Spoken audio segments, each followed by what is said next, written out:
Barangay Love Stories. Love Stories. Ang pagsuporta sa pangarap ng isang tao ay paraan para maiparamdam mo sa kanya kung gaano siya kahalaga para sa iyo. Pero hindi po sa lahat ng oras ay kaya tayong pahalagahan ng iba. Ikaw kapuso, mas pipiliin mo bang makasama ang taong mahal mo kesa maabot ang mga pangarap mo?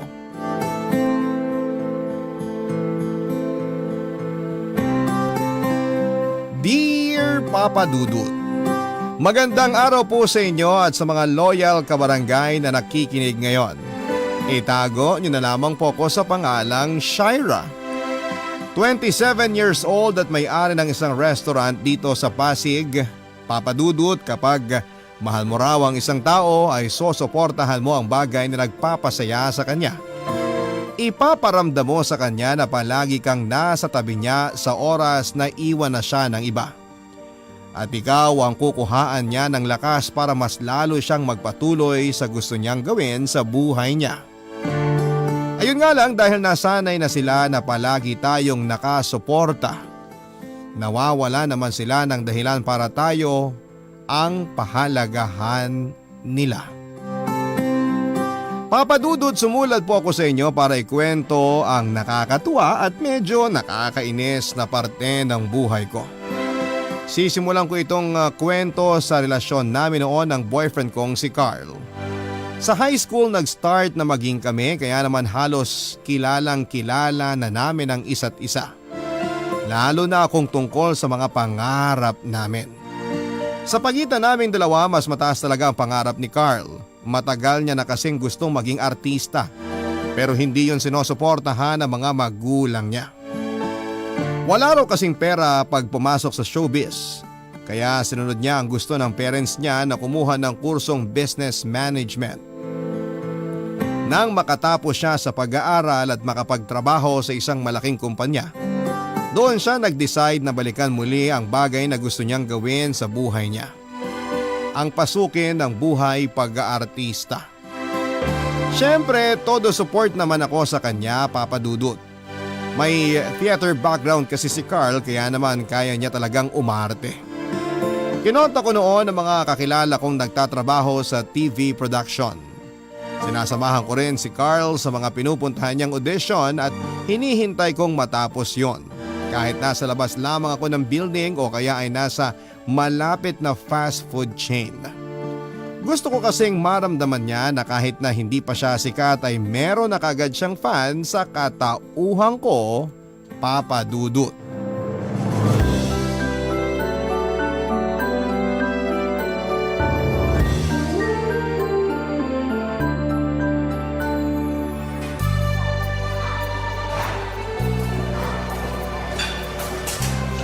Oh bebe, mabuti naman natapos ka agad ang audition mo dun sa TV commercial.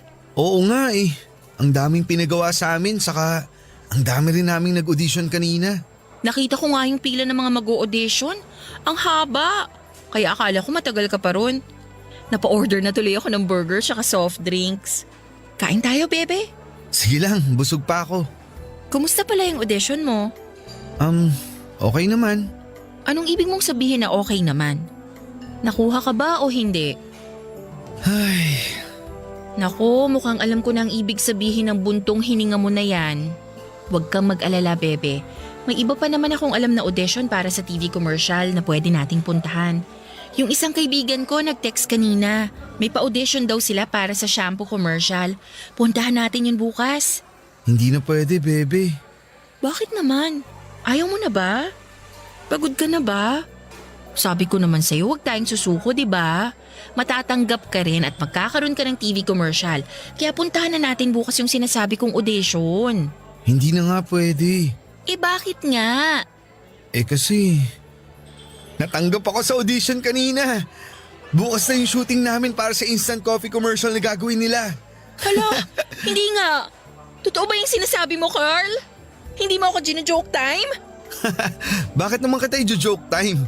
Seryoso ako. Nakuha ako sa audition kanina. Grabe, congrats, bebe. Sa wakas magkakaroon ka na rin ng TV commercial. Extra lang din naman ako sa TV commercial na yun. Kumbaga, nasa may likod lang ako nung mismong artista. Kahit nasa likod o tabi ka man ng artista, ang mahalaga doon, makikita ka na sa TV. Mangyayari na yung matagal nating gustong mangyari. Matutupad na yung pangarap natin, bebe. Pangarap ko na naging pangarap mo na rin. Thank you, bebe ha. Mahigit 1 oras ka rin naghintay sa akin dito sa fast food. Ano ka ba? Wala lang yun. Sabi ko naman sa'yo, di ba? Ako yung magiging original #1 fan mo. Pero grabe, na-excite na talaga ako. Feeling ko kasi magtutuloy-tuloy na to. Magkakaroon ka ng TV commercial. Tapos mapapanood na rin kita sa mga soap opera. Tapos ang next nun, magkakaroon ka na rin ng mga pelikula. Grabe, bebe, malapit ka na talagang sumikat. Uy, wala pa naman tayo sa ganyan. Hindi pa nga nagsisimula yung shooting eh. Doon na rin kasi papunta yun. Sigurado talaga ako. Magsisimula na talaga yung career mo bilang isang celebrity. At sobrang saya ko para sa'yo, Carl. At sobrang nagpapasalamat naman ako kasi palagi kang nandyan para sa akin. Kahit wala ka pang masyadong pahinga mula sa trabaho mo, sinasamahan mo pa rin ako sa mga audition ko. Shaira, thank you talaga ha. Mula sa umpisa, ikaw talaga yung palaging nakasuporta sa pangarap ko na to. Siyempre, mahal kita eh. Kaya mahal ko rin ang lahat ng mga bagay na gusto mong gawin sa buhay mo. Basta wag mo akong kakalimutan kapag sumikat ka na ha. Baka mamaya ipagpalit mo na ako sa magagandang artista dyan. Hindi naman mangyayari yun. Kasi ikaw lang nag-iisang bebe at babaeng mamahalin ko sa buhay ko. Promise ko yan.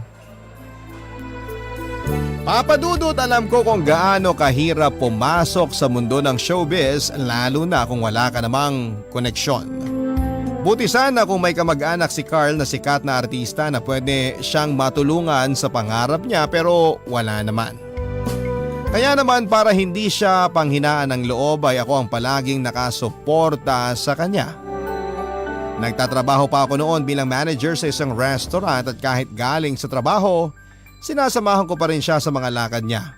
Wala rin naman kasing ibang susuporta sa kanya kaya bilang girlfriend niya ay gagawin ko ang lahat para maramdaman niya na dapat niyang ituloy ang pag-abot sa mga pangarap niya. Papa Dudut, pagkatapos ng kauna-unahang TV commercial ni Carl, parang naging meet siya yon ng swerte niya dahil may lumapit sa kanyang talent manager noon. Inalok siya ng mga TV appearance na racket kaya naman nasundan pa ng nasundan ang mga TV appearances niya. Hindi nga nagtagal ay lumabas na rin siyang extra sa mga soap opera. Hanggang sa makakuha siya ng supporting role at may ka-love team na rin siya. Doon na nga mas umingay at sumikat ang pangalan ni Carl, Papa Dudut.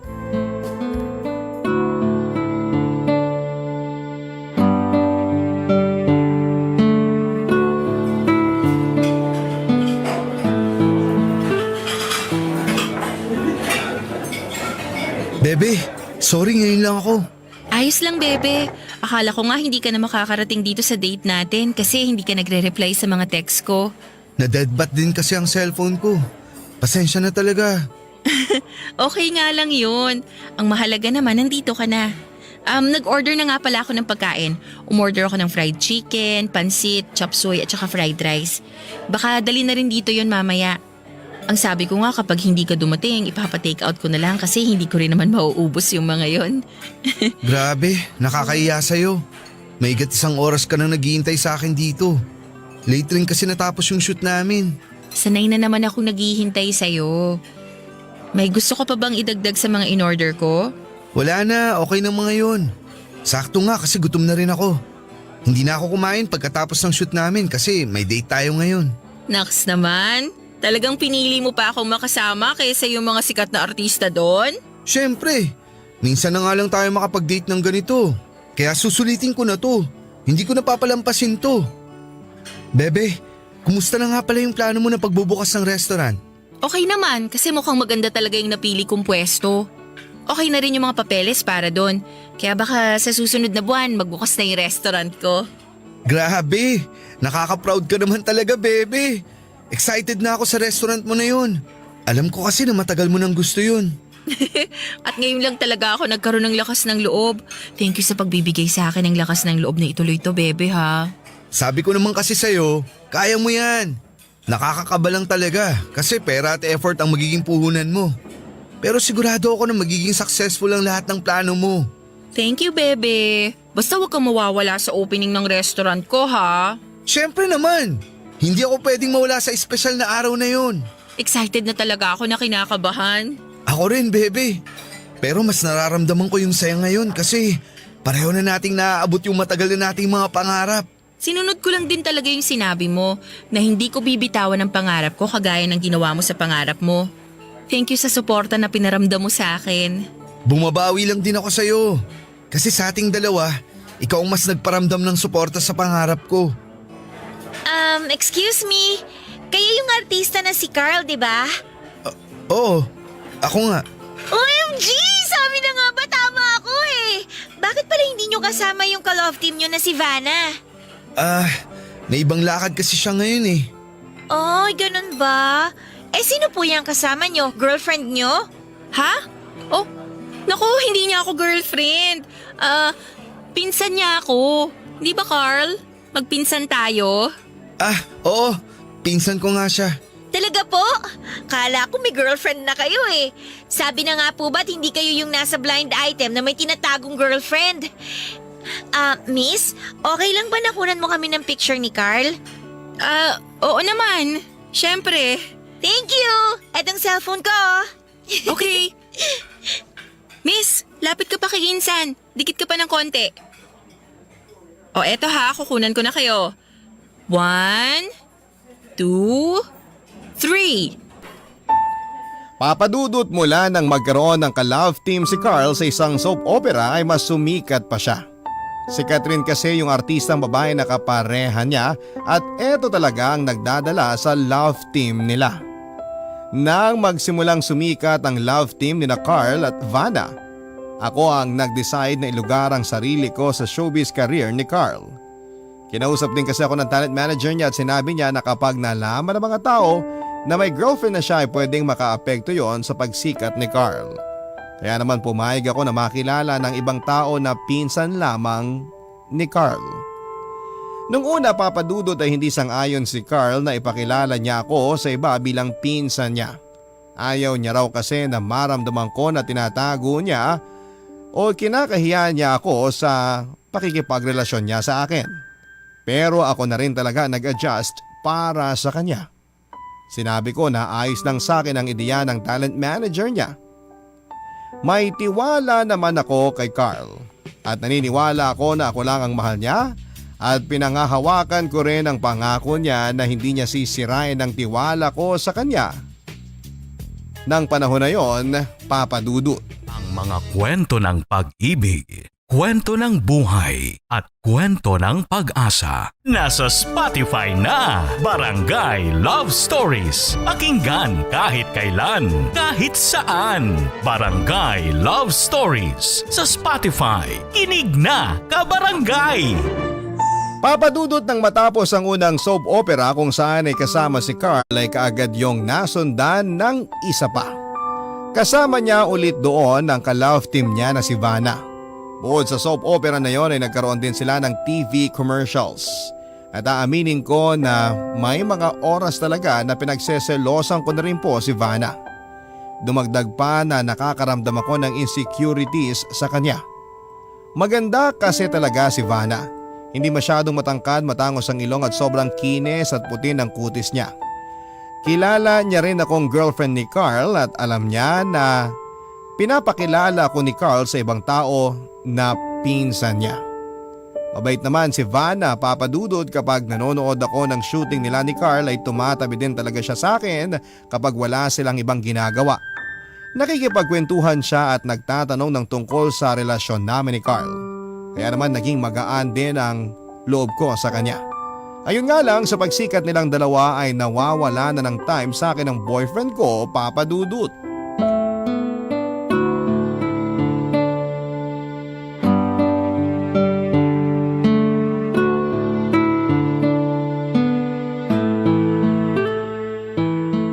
Grabe, Shaira! Sobrang successful ng opening nitong restaurant mo!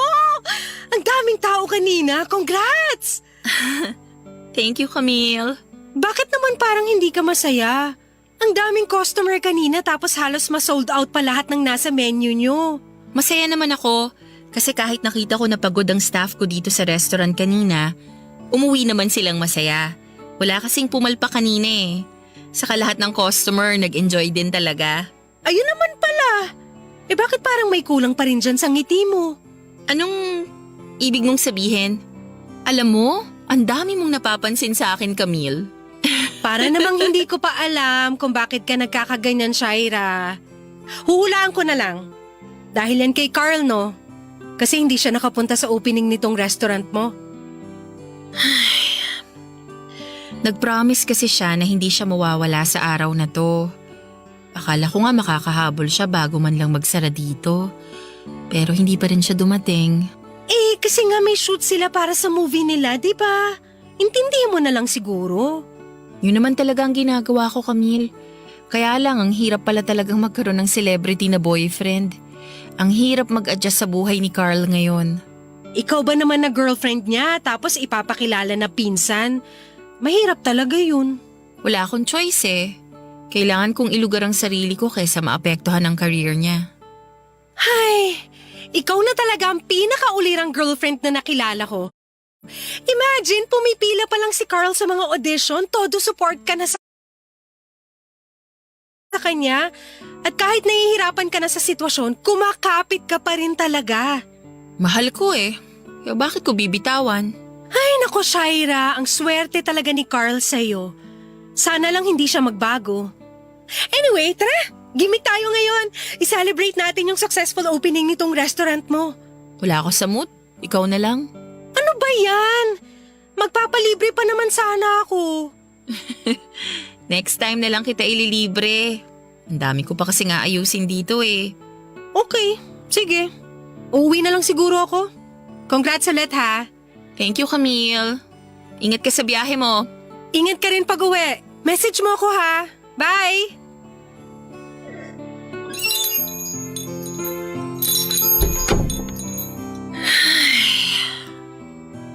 Ano kayang uunahin kong ayusin dito? Ay, ito na lang siguro mga resibo.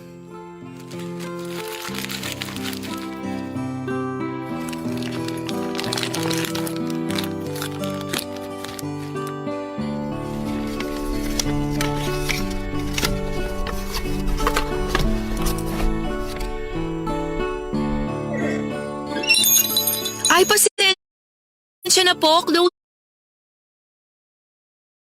na kami. Carl? Bebe, nagkita kami ni Camille sa labas. Sorry kung ngayon lang ako nakarating. Late din kasi dumating yung ibang artista kanina kaya late kami nakapag-start sa shoot. Sabi na nga ba yan na naman ang idadahilan mo sa akin. Yun naman kasi talaga yung nangyari. Eto nga pala mga bulaklak para sa'yo. Congratulations, bebe. Kahit wala ako dito kanina, alam ko na successful ang opening nitong restaurant mo. Mas successful yun kung dumating ka sana kanina. Sorry na. Hindi ko naman gustong hindi makarating. Mabuti nga at naabutan pa kita dito. Promise, babawi talaga ako sa'yo. Patawarin mo na ako. Para namang matitiis ko na magtampo sa'yo ng matagal. Pinapatawad mo na ako? Hindi ka nagalit sa akin? Hindi naman ako galit sa'yo. Nagtatampo lang ako ng very light. Sorry talaga. Alam kong sobrang special ng araw na to para sa'yo. Pero babawi talaga ako, promise. Congrats ulit, bebe. Payakap nga ako. Thank you, bebe. Eto isang mahigpit na yakap para sa'yo. Papadudod sa lalong pagsikat ni Carl sa kanyang showbiz career ay wala akong ibang ginawa kung hindi ang suportahan siya at mag-adjust para sa kanya. Naging busy na rin ako noon sa sarili kong restaurant kaya hindi na ako nakakasama para manood ng shooting nila. Ganon din naman siya. Dahil naging sunod-sunod ang mga racket niya lalo na nang magpelikula na siya. Mas nawalan siya ng oras para sa akin, papadudod. Sobrang bibihira na kaming magkita sa loob ng isang buwan. Tapos kapag nagkikita kami, doon sa hindi masyadong maraming tao para hindi siya pagkaguluhan ng fans na makakakilala sa kanya. At para rin hindi siya magkaroon ng issue kasi mas sumisikat na ang love team nila ni Vanna. Sa tuwing nagkikita kami ni Carl ay palagi naman siyang malambing sa akin, Papa Dudut. Pinaparamdam niya kung gaano niya ako kamahal. At sinasabi niya rin na hindi niya sisirain ang tiwala ko, pati na ang relasyon naming dalawa. Kung ano man daw ang lumalabas na chismis tungkol sa kanila ng ka-love team niyang si Vanna, kagaya na lamang nang may relasyon na raw sila, na nagkikiss raw sila sa loob ng dressing room at kung ano-ano pa tungkol sa kanilang dalawa ay pampaingay lang daw yon para masumikat ang pangalan nila. At sinisigurado niya sa akin na ako lang ang babaeng mahal niya. Ramdam ko naman na sincero siya sa mga sinasabi niyang yon, na mahal niya talaga ako. Kaya lang kasi minsan, Papa Dudut, hindi sapat yung puro pagmamahalang. May mga bagay na kailangang isuko kahit alam mo na pati ikaw ay masasaktan din, Papa Dudut.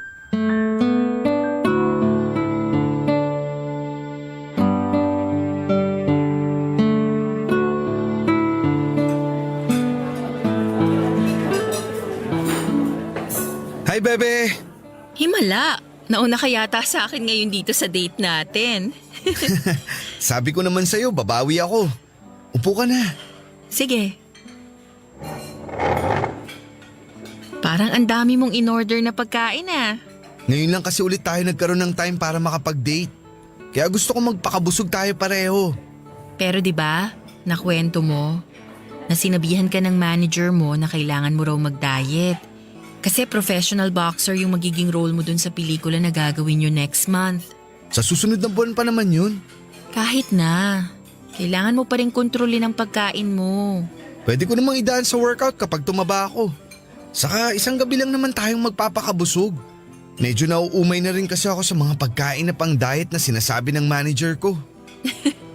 Ganun talaga. Kasi nga, kailangan mong alagaan yung katawan mo. Nakapagpa-member ka na ba dun sa gym na malapit sa place mo? Naku, hindi pa. Nawala na nga yun sa isip ko. Nakita ko sa Facebook page nila naka 50% off discount sila sa membership fee nila. Kaya asikasuhin mo na rin yun. Opo, aasikasuhin ko na rin po this week. Bakit ka natatawa? Wala lang. Bakit nga? Nakakatuwa ka lang kasi, baby. Kahit busy ka na sa pag-aasikaso sa restaurant mo, hindi mo pa rin nakakalimutan na asikasuhin ako. Ganun talaga. Nakasanayan ko na rin kasing tandaan ang lahat ng mga sinasabi mo sa akin. Kaya nga ang swerte ko talaga sa'yo. Binola pa ako nito. Hindi pambobola yun. Totoo yun. Ang swerte ko na ikaw ang girlfriend ko. Thank you, baby, ha. Alam ko na sobrang hirap ng sitwasyon mo ngayon, pero kinakaya mo pa rin. Ay, mahal kita eh. Kaya siguro nagagawa ko yun. Kahit minsan, nakakapagod na rin. Ano yung huling sinabi mo? Ha? Wala. Ang sabi ko, maswerte ako na meron akong sikat na celebrity boyfriend. Hindi pa naman ako ganun kasikat talaga. Oo nga pala, bebe. Sa Davao pala yung shoot namin para sa pelikulang gagawin namin next month. Ganon? Ibig sabihin, magtatagal kayo ron? Medyo. Kasi halos lahat ng eksena dun gagawin eh. Gusto mo bang sumama? Pwede ko namang sabihin sa kanila na isasama kita tapos magbakasyon na rin tayo dun. Alam mo naman na hindi ko pwedeng iwanan yung restaurant ko kasi bagong bukas lang yun. Ay, oo nga pala. Pasensya na. Nalulungkot lang ako kasi matagal na naman tayong hindi magkikita. Kaya gusto kitang isama sa Davao. Hindi ka pa nasanay. Palagi naman tayong ganito. Hindi magkasama at hindi rin halos nakakapag-usap. Sa totoo nga lang, minsan parang mas okay na rin yun para sa akin. Anong ibig mong sabihin? Mas okay yung hindi tayo masyadong nag-uusap o kaya nagkikita. Para hindi na rin tayo nahihirapang gumawa ng schedule natin, lalo ka na. Shaira, ano ba yung sinasabi mo? Okay naman tayo, di ba? Wala tayong kahit na anong problema. Carl, wag mo nang i-deny. Alam ko naman na napapansin mo na hindi okay tong relasyon natin. Hindi lang naman talaga akong nahihirapan dito eh. Pati na rin ikaw. Kaya nga naisip ko na Mas okay kung tapusin na lang natin yung relasyon nating dalawa. Maghiwalay na lang tayo kasi pagod na rin ako eh.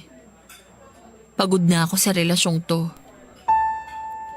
Papadudot, nakita ko ang pagkagulat sa mukha ni Carl dahil sa sinabi kong yon.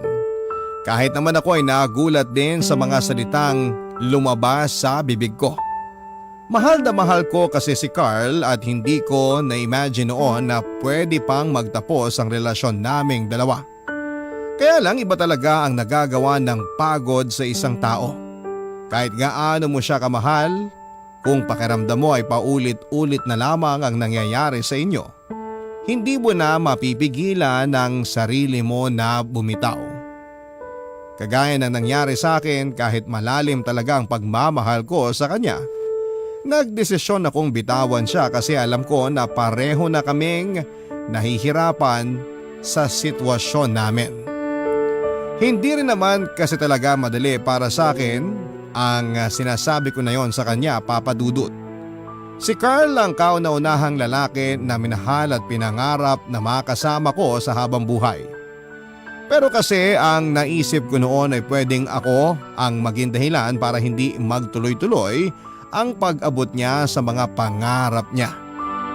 Paano kung malaman ng ibang tao ang totoong relasyon namin ni Carl? Paano, Papa Dudut, kung masira ang karir niya ng dahil sa akin? Paano kung bumagsak siya ng dahil sa relasyon naming dalawa? Yun ang ayokong mangyari. Ayoko nang matali pa si Carl sa relasyon naming dalawa, Papa Dudut. Ang mga kwento ng pag-ibig, kwento ng buhay at kwento ng pag-asa. Nasa Spotify na! Barangay Love Stories. Pakinggan kahit kailan, kahit saan. Barangay Love Stories sa Spotify. Kinig na, kabarangay! Papa Dudut, hindi rin kaagad pumayag si Carl sa pakikipaghiwalay na ginawa ko sa kanya ng gabing yon. Halos maiyak pa nga siya habang nakikiusap na huwag kong tapusin ang relasyon naming dalawa. Mabuti na lamang at walang masyadong tao sa restaurant ng mga oras na yon, kaya hindi kami naging center of attraction. Hinawakan pa ni Carl ang mga kamay ko at sinabi niya na kaya pa naming ayusin ang lahat.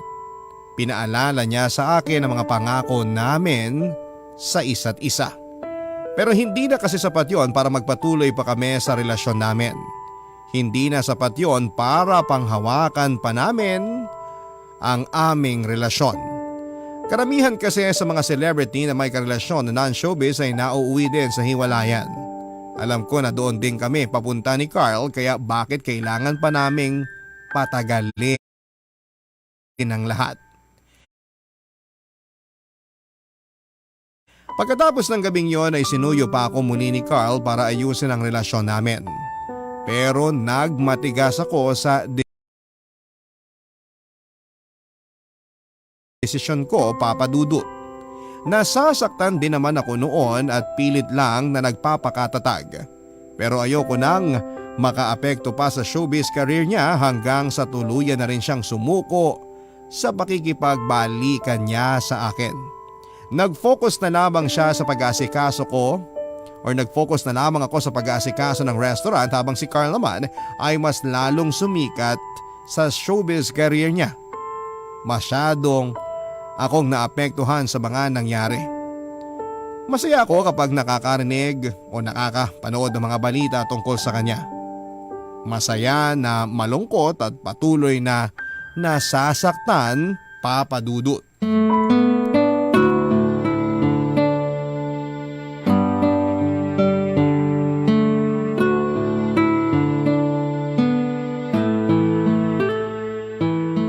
Camille, salamat sa pagtulong mo sa akin sa pag-iimpake ng mga gamit ko dito sa apartment ha.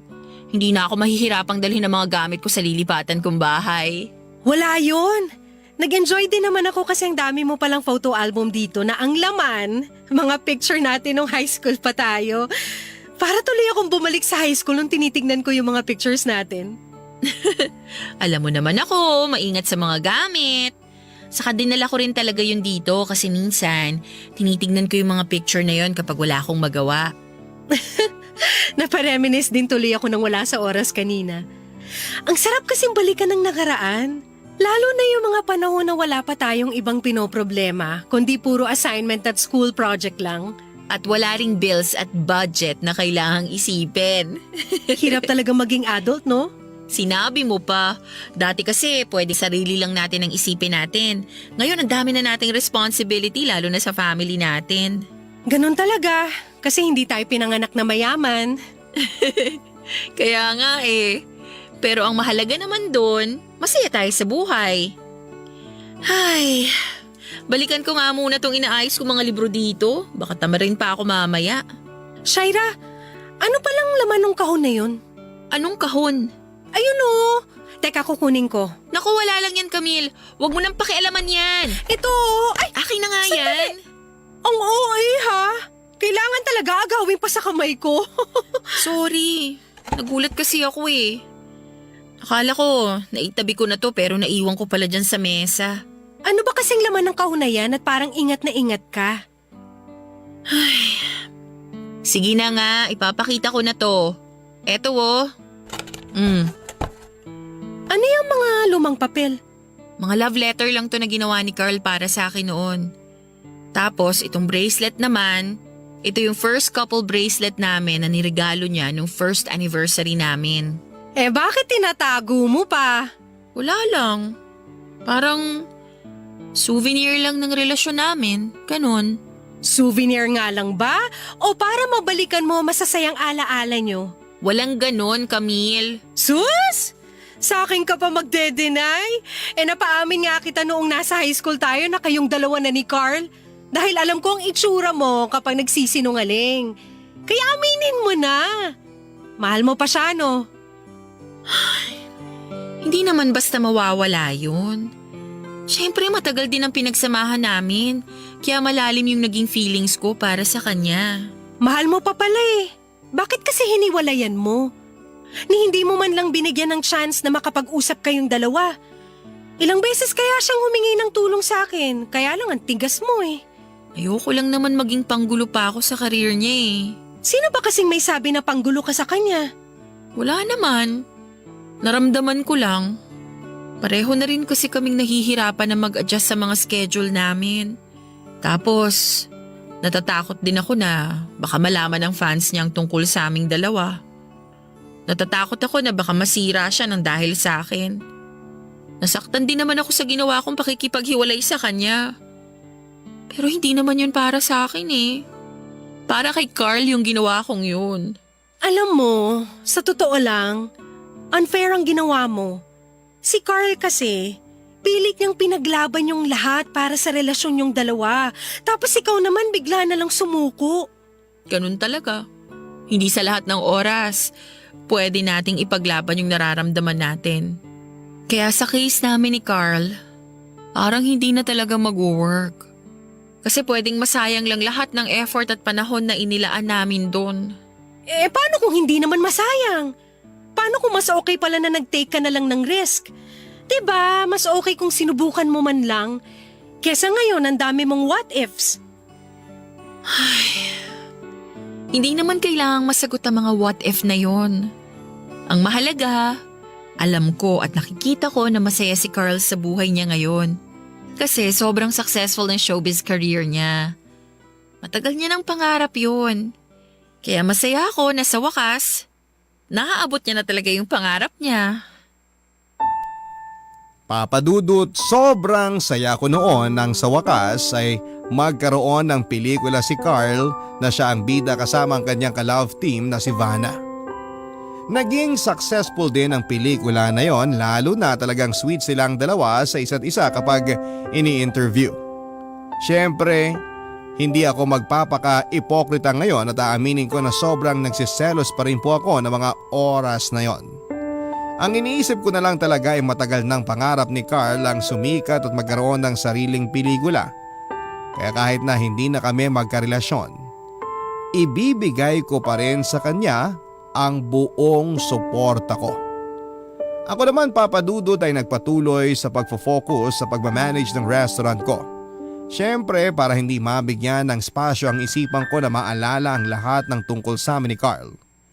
Blinako na rin siya sa mga social media accounts ko at iniwasan ko ang lahat ng mga bagay na pwedeng makapagpaalala kay Carl. Hindi naman po ako bitter. Gusto ko lang ng peace of mind. Pakiramdam ko naman ay nakuha ko yon sa patuloy na pag-iwas ko sa lahat ng mga bagay na tungkol sa kanya. Hanggang sa makalipas ang 2 taon, nagkaroon po kami ng high school reunion, Papa Dudut.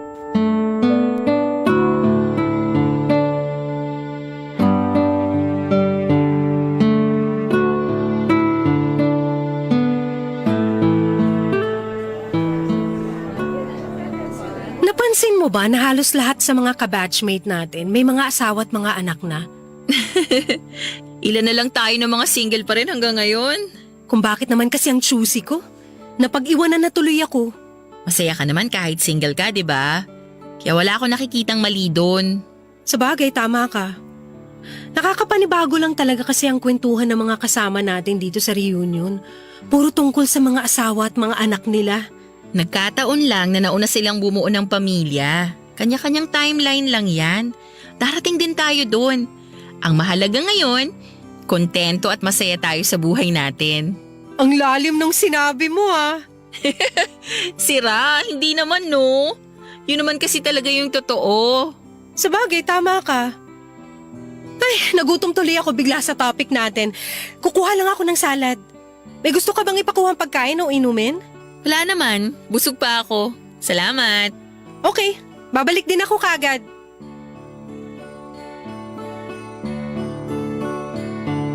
Hi Shaira, kumusta? Carl? Maayos naman ako. Okay lang ba kung umupo ako dito? Oo, okay lang. May bakanting upuan pa naman para kay Camille. Salamat. Kararating ko lang dito sa reunion. Ikaw, kanina ka pa? Medyo. Maaga rin kasing nagyaya si Camille na pumunta dito. Bakit ngayon ka lang? Galing ka ba sa shoot? Naku, hindi. Actually, hindi muna ako tumatanggap ng project na yon. Mahigit kalahating taon na rin. Talaga? Bakit naman? Na-stroke kasi si Daddy last year. Kaya ako muna ang nagmamanage ng family business namin. Kasi wala naman akong ibang kapatid. Naku, I'm so sorry. Okay lang. Maayos na rin naman si Daddy ngayon. Ayun nga lang, hindi niya na kaya pang asikasuhin yung business namin. Nung una, napagsasabay ko pa yung pagmamanage sa negosyo na yun. Saka yung mga racket ko. Pero nakakapagod din eh. Kaya hindi muna ako tumatanggap ng mga project. Ikaw, kumusta na yung restaurant mo? Okay naman. Magandang takbo at plano ko na rin i-expand yon. Carl, sorry talaga kasi hindi nakarating sa akin yung nangyari sa daddy mo.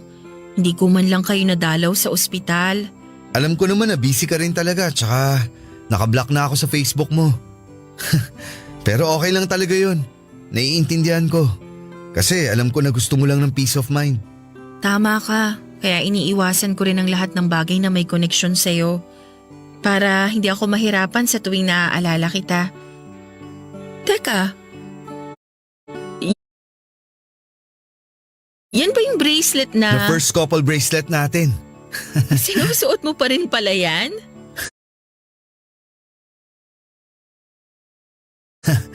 Kahit kailan naman hindi ko tinanggal to.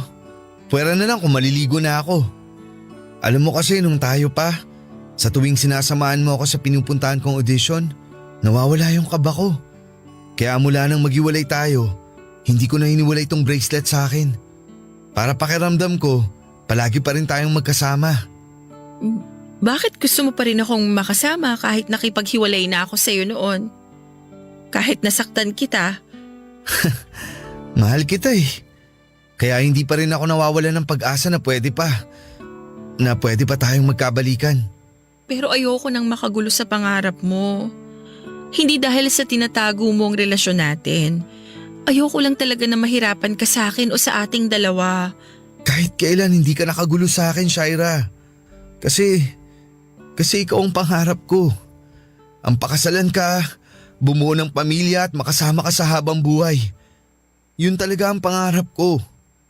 Pangarap na kahit kailan, hindi magbabago. Shaira, mahal pa rin kita. Baka naman pwedeng subukan ulit natin? Carl, ang totoo. Hindi rin naman nagbago yung pagmamahal ko sa'yo. Ikaw pa rin ang nag-iisang laman nitong puso ko. Sorry kung nasaktan kita noon. Sorry kung sumuko ako. Sorry kung bumitiw ako at hindi kita pinaglaban. Ano ka ba? Hindi ka dapat mag-sorry. Naiintindihan ko lahat. Naiintindihan ko na ginawa mo yun para sa akin. Sinakripisyo mo lahat pati na ang relasyon natin dahil mahal mo ko. Shaira, basta this time, wala nang susuko at bibitaw sa ating dalawa.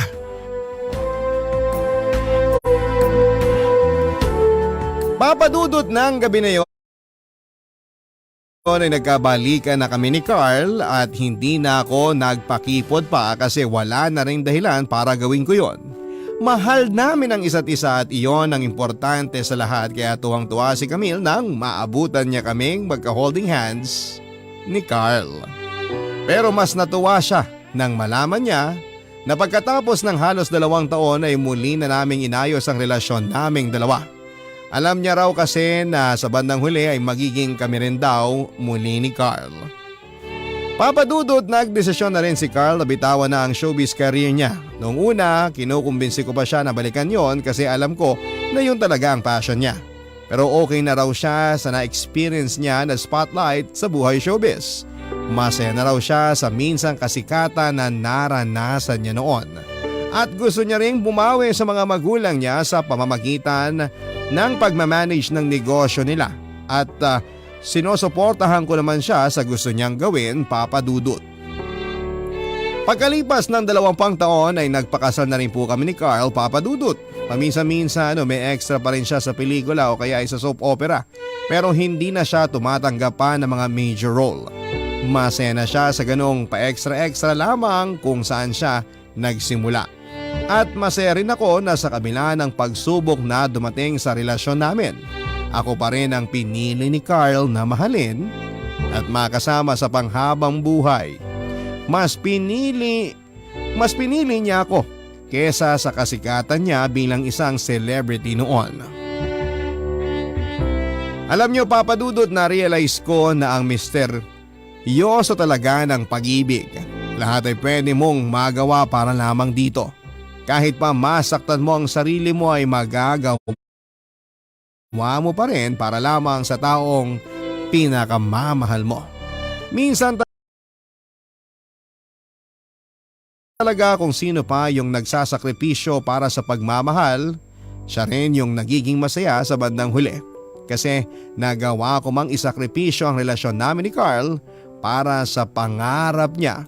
Mas nangibabaw pa rin ang pag-ibig naming dalawa. Na dahilan para magkabalikan kami at maging isang buo at masayang pamilya. Salamat po, Papadudot, kung sakali mang mapili po ninyo ang sulat ko na basahin sa araw na ito. Ang inyong forever kapuso at kabarangay, Shaira. Barangay Love Stories.